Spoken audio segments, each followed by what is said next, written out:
Bien, diarrea por rotavirus. Ahora vamos a hablar de una diarrea del intestino delgado, muy proximal además, muy del yeyún, y que es lo opuesto, de la diarrea colónica de tipo por amiloidosis. El rotavirus es algo que ustedes ya han avanzado en pediatría, pero lo que necesito es que le demos un enfoque clínico. Básicamente hay tres grupos que producen la enfermedad y el grupo A es el que tenemos nosotros circulando y está en la mayoría del mundo.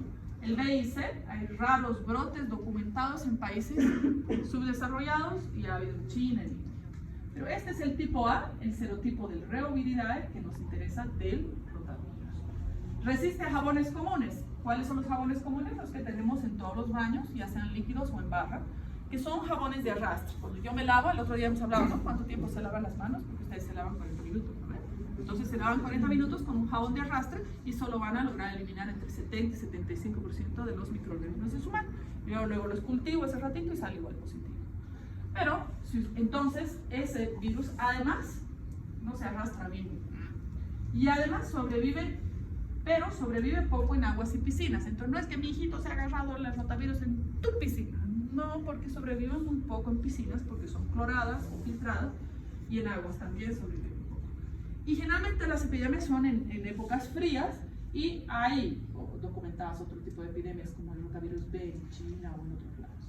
¿Para qué nos sirve? Como yo siempre les digo, ¿para qué nos sirve saber la estructura del virus? Básicamente es para producción de vacunas y producción de antivirales y el tercero, para hacer estudios diagnósticos en búsqueda de antígenos o anticuerpos que nos sirvan para detección rápida. Entonces, es 70 nanómetros, es dosaédrica y tiene una genoma de ARN de doble cadena. Generalmente los ARNs de los virus los tenemos ya desdoblados y tipificados. ¿Para qué? Para hacer PCR. ¿Alguien se acuerda qué era PCR? También. Proteína C reactiva es el PCR que usamos como marcador inflamatorio. Pero para búsqueda de genes de virus y bacterias y parásitos, reacción de cadena de polimerasa, los dos PCRs. Esa reacción de cadena de polimerasa, ¿alguien sabe, tiene una idea de cómo se hace? ¿Alguna vez escuchado, no? Se utiliza la información genética del virus para buscar los códigos que tiene y se los compara con unas sonditas. Lo que pasa es que yo hago una muestra, por ejemplo de heces, y la pongo en un tubito y yo tengo mis sondas listitas. Pedazos de información genética de ese virus que solo tiene ese virus, que no tiene el resto, porque hay muchas cosas que comparten los virus, cómo multiplicarse, cómo introducirse a la célula, cómo hacer que obligar a la célula que produzca mis proteínas, esas cosas lo tienen en común todos los virus. Pero hay pedacitos de información genética que son propios de cada microorganismo, específicos, su identidad. Y esa identidad ha sido encontrada y ha sido puesta en un molde, en la sonda, en la sondita. Entonces yo a esa muestra de heces liso las células, porque necesito que el genoma esté flotando, y pongo las sondas. Y cuando hace match, se va a pegar esos pedacitos de virus, y yo luego lo amplifico en una máquina, y se me sale amplificado positivo, es que es rotavirus. O sea, el rotavirus como virus está presente. Aquí no es anticuerpos, nada, es la información genética del virus, el virus está presente. Eso es PCR, por supuesto. Bien. Entonces tiene una cápsula, tiene algunas de las estructuras de los antígenos, el BP4, el BP6, el BP7. Y su genoma tiene 11 segmentos de cadena doble de ARN. Esos datos nos ayudan para hacer el PCR, nos ayudan para hacer los ELISA, los IFIS y todas las búsquedas de anticuerpos y también para desarrollar vacunas. En el mundo, todos los niños entre 3 y 5 años han tenido en algún momento rotavirus. Entre 0 y 3 meses la infección es asintomática porque tienes anticuerpos de tu madre.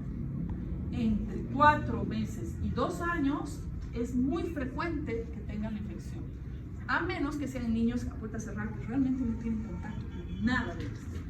Y la reinfección en general es poco frecuente y cada vez menos severa. O sea, ¿cuántas veces entre 5, 6, 7, 10, 15 años han tenido unas diarreas pasajeras los niños?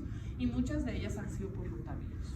¿Quiénes son de estos niños los que tienen más severo? Los que están mal vacunados, los que están muy desnutridos o con alguna enfermedad de base, o también los niños que han recibido una carga de virus inóculo enorme. La infección severa es raro en niños grandes o adultos y más bien se va en ancianos porque tiene lo que les decía, inmunosenescencia. Entonces, lo vacunaron al señor en algún momento, si es que lo vacunaron, porque nuestros abuelitos no tienen ese tipo de vacuna, ¿no? De hecho no deben tener ninguna, viruela tal vez. Entonces, tuvo anticuerpos los primeros 10, 15, 20, 30 años, porque ya tiene 80. Ella no tiene anticuerpos. Uno, porque no ha habido esa capacidad de regeneración de los anticuerpos, porque su sistema inmune está envejecido. Y otro, porque nunca fue vacunado. O estuvo en contacto con las diarreas y todo, pero han ido bajando sus anticuerpos. Está inmunosenescencia. Entonces ahora estamos viendo mucha diarrea por rotavirus en el adulto mayor. Y es gravísimo. ¿Por qué? Porque si una persona de 75 años, que hace su vida en su casa, sale al mercado, vuelve, tiene una diarrea líquida por rotavirus, son aproximadamente 10 deposiciones al líquido. ¿Qué es lo que pierdes en las diarreas? Abundantes. Agua y electrolitos. ¿Cuáles? ¿Cuáles son los que son vitales? Electrolitos. Sodio, potasio. ¿Cuál es el problema con la falta de sodio? Pues la deshidratación es obvia. Vas a tener hipotensión, mareos, caídas, falla circulatoria, hipoperfusión, etc. Cuando tienes déficit de sodio, hiponatremia como tal en laboratorio, en riesgo menos de 120, porque 130 puede producir síntomas, pero menos de 120, ¿cuáles son los riesgos?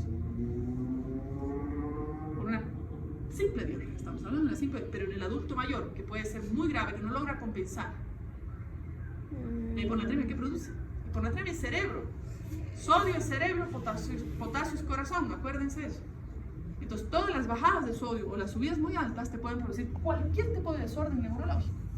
Desde un mareo, desde confusión hasta convulsiones, estados de conciencia mínimo y te puedes morir, broncoaspirón. ¿Y el potasio cuál es el problema si se decae demasiado? Que menos de 3 el potasio en el laboratorio tiene riesgo de arritmia, de cualquier tipo de arritmia. Entonces el viejito, imagínate, no es viejito, 75 años, son personas todavía muy productivas, con esas dos posibles alteraciones por 10 deposiciones ayer, pueden llegar a tener convulsiones, arritmias, además que ya tienen cardiopatías, ya son hipertensos y todo. Entonces el riesgo es muy alto y lo estamos viendo. Muchos de los pacientes requieren hospitalización por eso. ¿Sí? Estos son los cartelitos clásicos que ponemos en los centros de salud: transmisión fecal oral, o sea, lávese las manos, aseo en el baño, aseo en la alimentación, etc.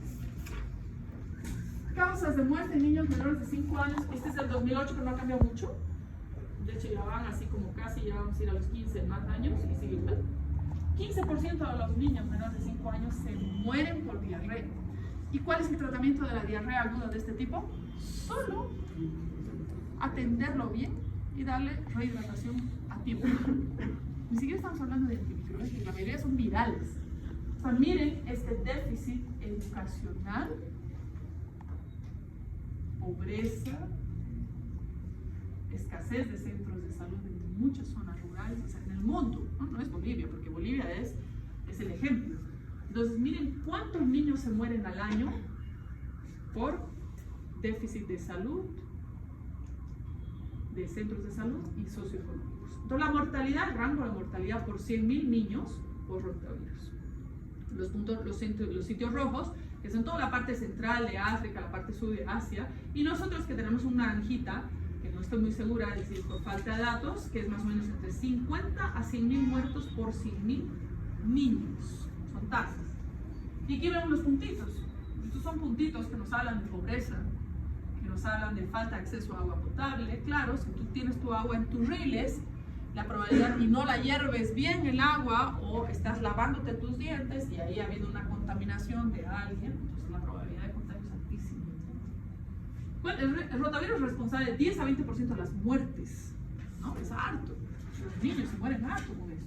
Y eso que ahora están, y por eso ahora tenemos vacunación, ¿cierto? Dentro del país ingresa la vacuna. Pero la vacuna lo único que te proporciona es que no sea tan grave tu diarrea. Igual pues tienes diarrea. Y aquí vamos con la fisiopatología tan bonita. Esta no está. Bien. Es una vellosidad común y es una cripta. Si ustedes se fijan, en el intestino delgado, que es la zona muy activa metabólicamente, absortivamente, secretora, etc., las células que están en las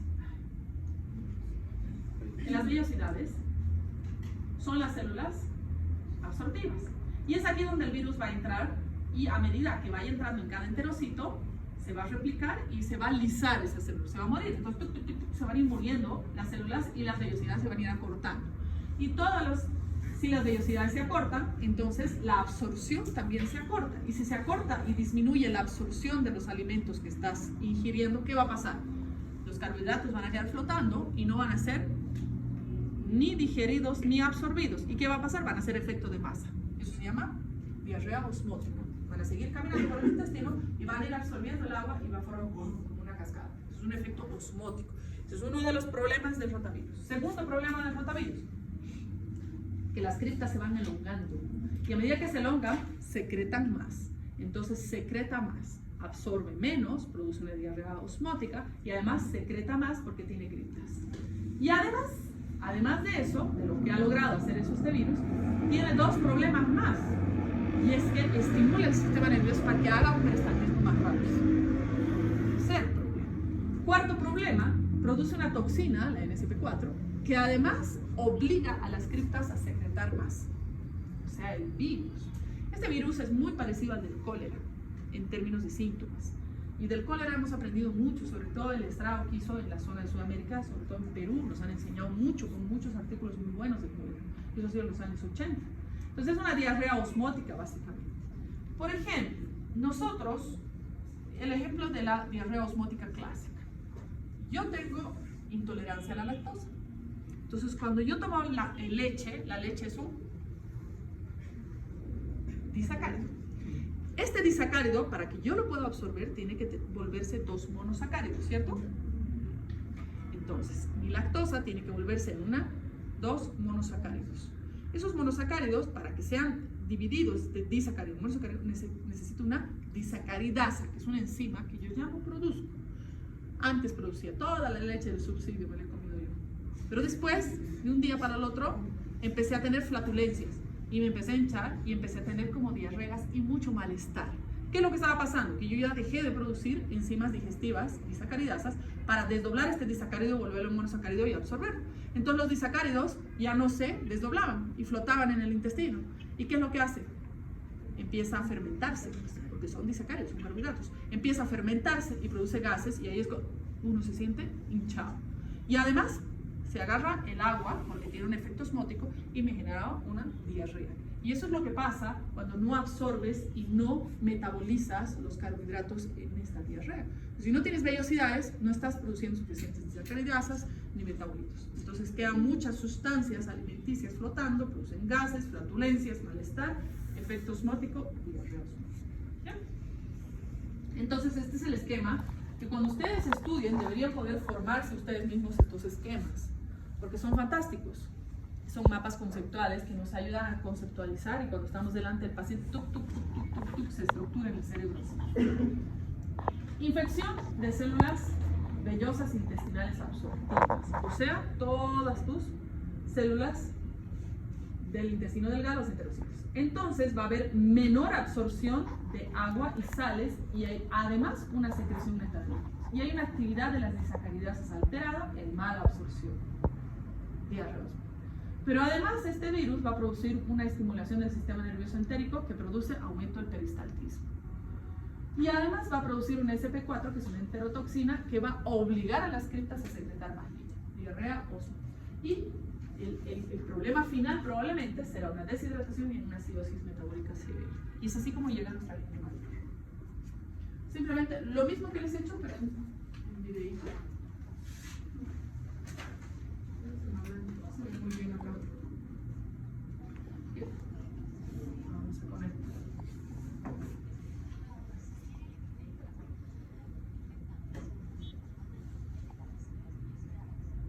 Infectando los enterocitos maduros en el ápice de las vellosidades. Tiene una interacción de antígenos y entra dentro de la célula. Dentro de la célula obliga a la célula a reproducirse.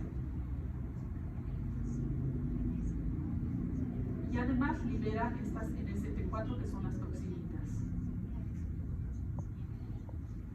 Y además esos enterocitos que lo obligan a replicarse, y ahí salen todos los virus nuevos replicados, miren cómo el enterocito se mueve, se lisa. para dejar salir al resto de los virus que van a infectar a los enterocitos de las vellosidades de Adán. Y vuelve, sigue el signo.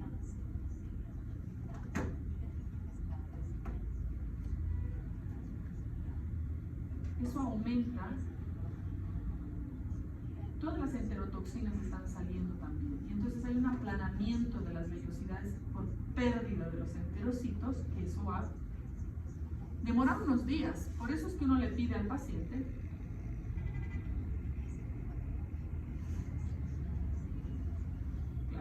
y lo que va a hacer el NSP4, que es es estimular al sistema nervioso para que secrete más y aumente el peristaltismo.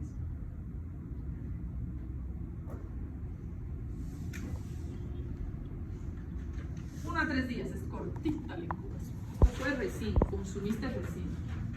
Puede ser asintomático, diarrea leve o diarrea grave. Este es el tema en el que nosotros tenemos que tener cuidado. Son pacientes febriles, deposiciones líquidas muy frecuentes, con o sin vómitos. El laboratorio general es muy inespecífico, no muestra nada en especial y se resuelve solo, con o sin tratamiento a los 3 a 7 días. O sea, si tú tienes una diarrea abundante, yo asumo que es viral o toxinas y no te voy a dar ningún antibiótico, pero si persiste tu diarrea al 4.º día, recién te voy a hacer coprocultivo, si es diarrea abundante del intestino delgado.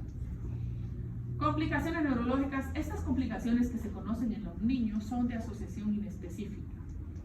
Y acá ninguna de estas complicaciones ha demostrado que tenga una relación directa con el rotavirus, pero hay una relación indirecta y una asociación que todavía requiere estudios. O sea, que el niño quede con diabetes tipo 1, por ejemplo, es tema serio, ¿ya? Y de ahí vemos que ELISA, látex o PCR, hay varias formas de mostrar y demostrar el virus. Muchas veces es importante eso.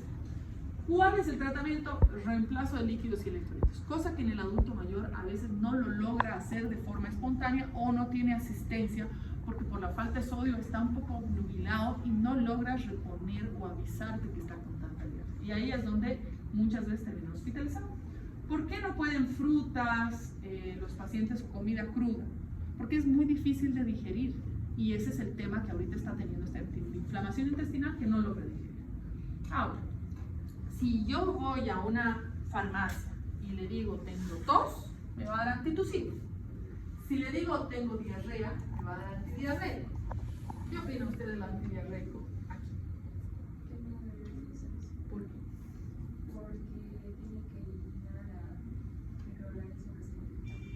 Una de las razones es porque el virus que está ahí, saliendo de las vellosidades, incursionando, tiene que salir, no puede quedarse, es peor.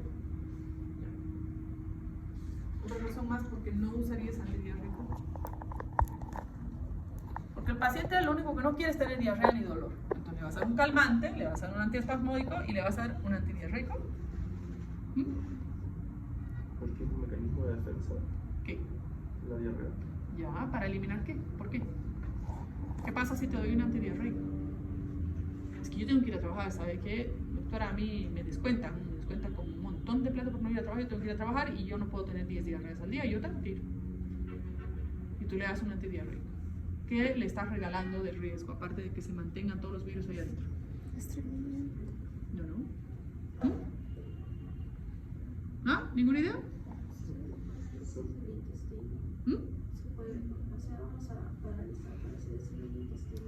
Claro. Tú tienes un intestino que se está moviendo rápido para sacar todo lo que igual no se va a absorber.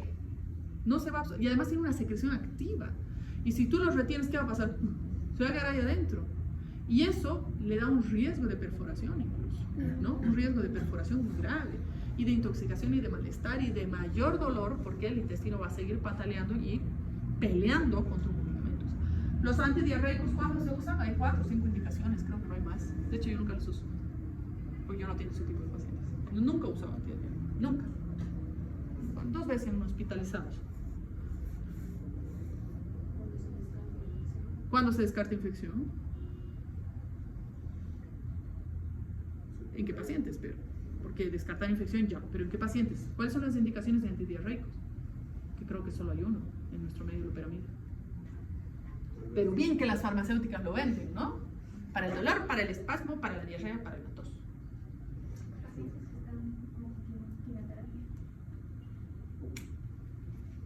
qué quimioterapia, qué cosa, qué paciente, qué síntomas, es como muy genérico, ¿no? Actualmente la quimio es un mundo y la neoplasia también.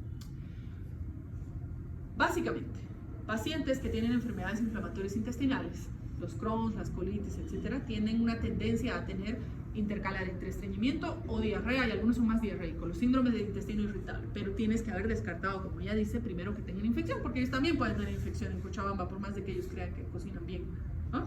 Entonces, una vez que descartes, tú cada cierto tiempo descartas con estudios y le puedes dar un antidiarreico porque es funcional. ¿Quién más? Los que tienen ileostomía terminal, porque se les va todo, no alcanzan a absorber nada y se deshidratan y hacen falla renal. Y tenemos pacientes en diálisis porque no han logrado contener y porque no se les ha dado una loperamida y un seguimiento adecuado. Típico del pobre. ¿Qué otro más? Eso es síndrome de intestino corto. Un intestino muy cortito, que mejor todo se quede bien quietito ahí, lo más lento posible para que haya una intención de absorción, de metabolismo, etc.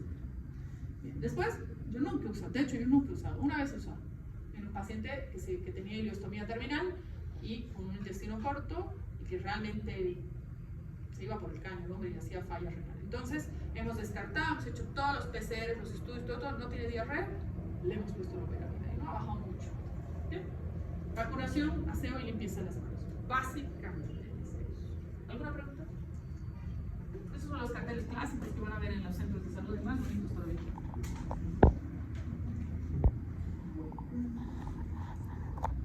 Eso, no hay nada más. Si no hay preguntas, ahí terminamos. Son todos los carteles. Más. Pero yo tengo una pregunta, pero con respecto al trabajo. Diga. Digamos, la ponderación del trabajo son 2 o 3 puntos. ¿Esto hace que el examen sea sobre 97, digamos, si es 3 puntos, o sigue siendo Sí. sobre 100? Sí. O sea, en el momento de juntar